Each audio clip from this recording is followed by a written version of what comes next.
Are you struggling to manage your blood sugar levels?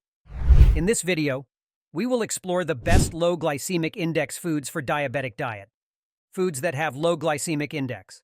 Number 5. Oats. Oats that have been rolled out have a glycemic index score of 55, which means they are a low glycemic index breakfast food. They have a type of fiber called beta-glucan in them, which is good for you in many ways. Beta-glucan, which is found in porridge oats, may help lower your blood cholesterol and make you feel fuller for longer.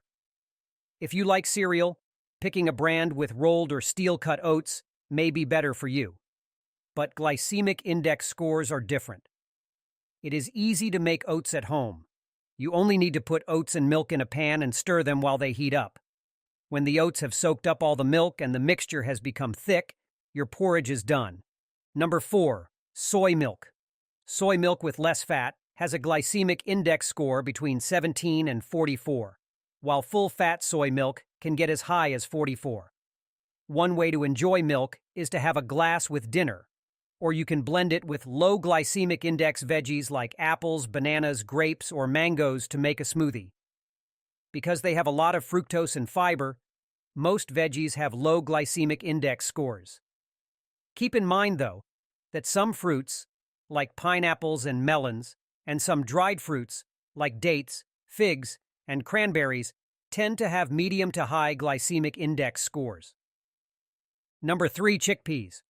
Cocoa beans, which are also called chickpeas, have a low glycemic index score of only 28. They are a good source of protein and fiber, with 11.8 grams of protein and 10.6 grams of fiber per cup. They also have important nutrients in them, like calcium, potassium, and folate, which is good for your health as a whole. Potatoes, white rice, and other high glycemic index foods are easy to switch out for chickpeas. They're flexible and can be eaten in a number of ways. You can roast them or put them in salads for a quick and tasty snack. You could also make your own hummus, a simple Middle Eastern dip that goes well with any meal. Number 2. Lentils. Lentils are a great low glycemic index food to add to your lunches and dinners because they have a glycemic index score of only 32.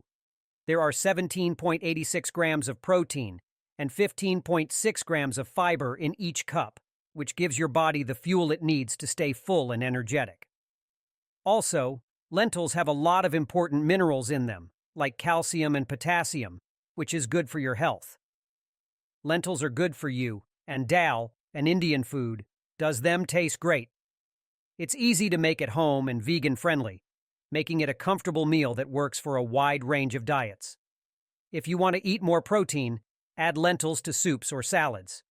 For a balanced and tasty meal, make a warm, hearty stew with veggies.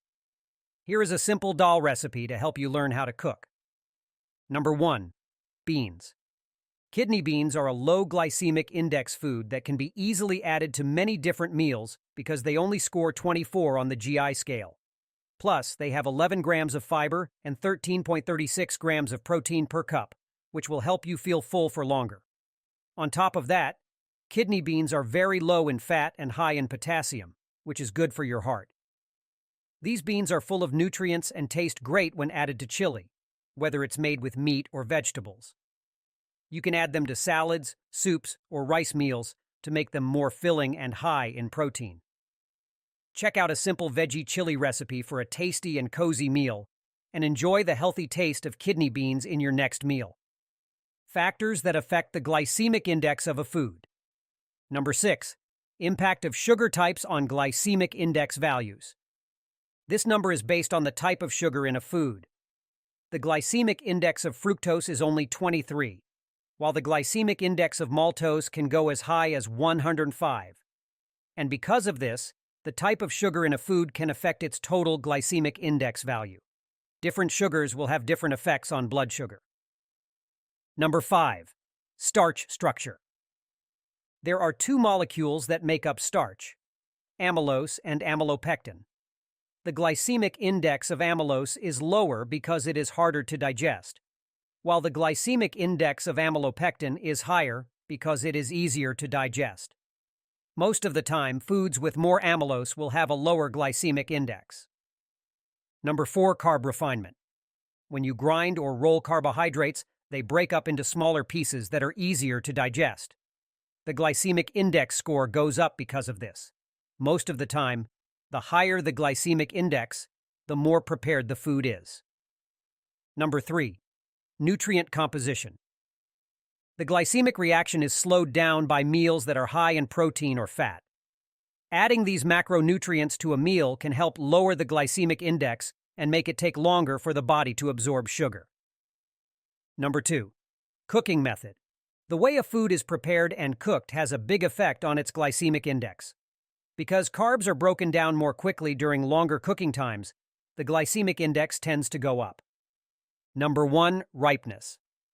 The glycemic index of fruit goes up as its complicated carbs break down into simpler sugars. The glycemic index of a young banana is 30, and the glycemic index of an overripe banana is 48. This means that the higher the ripeness, the higher the glycemic index. A low glycemic index diet, which is based on knowing how foods affect blood sugar, can help you control diabetes and improve your health in general.